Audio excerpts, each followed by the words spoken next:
Late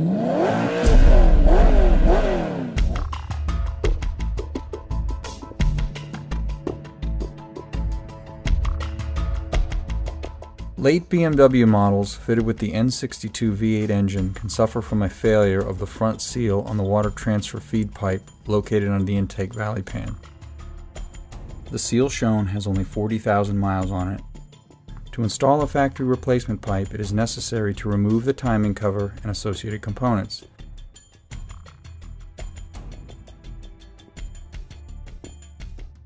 Europarts has designed a solution to the problem.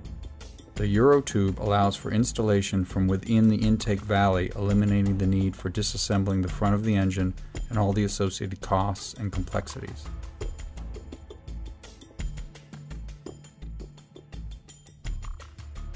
The following video offers a general guideline for installation of the kit and shows the basic steps. After draining the cooling system, remove the intake manifold and other related components to expose the intake valley pan. Remove the intake pan so the factory one-piece coolant pipe will now be exposed. The existing pipe can now be cut in the center with a small air saw or cutoff wheel, taking care at all times to keep debris and cuttings out of the engine. Remove the factory pipe in two pieces, noting that the front section will require some twisting or careful prying to break the bond of the front seal. Remove the remaining front seal material with a pick and wire brush, taking care not to damage the seal housing. It is extremely important that all of the old front seal material is removed from the seal gallery to ensure the new front seal will fit properly. Next, remove the old rear O-ring, taking the same care. Lubricate all surface of the new front seal liberally with the grease provided in the kit.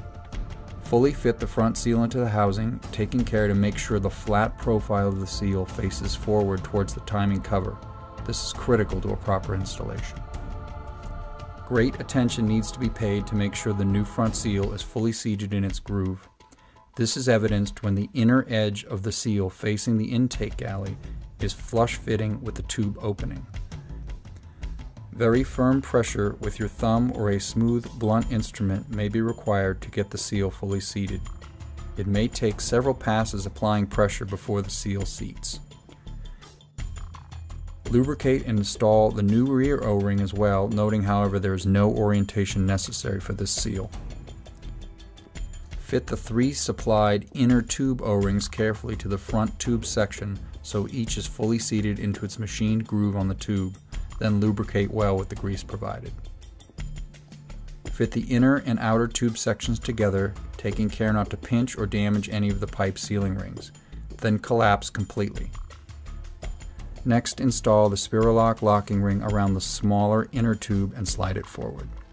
Take the assembled and collapsed pipe and grease the front tube end. Offer it up to the front seal galley, making sure that the tube sits squarely and plumb to the front of the engine before completing the next step. With a soft-faced pry tool, lever the tube forward until it stops against the timing cover. You will feel and hear the tube come to stop against the timing cover, indicating a proper fit. If excessive force is required or the tube does not seat against the timing cover, then the seal is not installed correctly. Fit the rear white nylon angled packing piece onto the back end of the water tube with the flat side against the water pipe shoulder and with the wide angle facing upward. Pressure should be maintained in the direction of the timing cover during this operation. Next, grab both sections of the tube firmly. Hold the front half in place and slide the rear section back into the block until it clicks home. There will be a distinct click sound as the tube is properly seated into the rear seal. The lock ring groove should now just be exposed, allowing the pre-installed ring to be slid forward into place. A cooling system pressure test is recommended once all the appropriate components are assembled to ensure the pipe was installed correctly.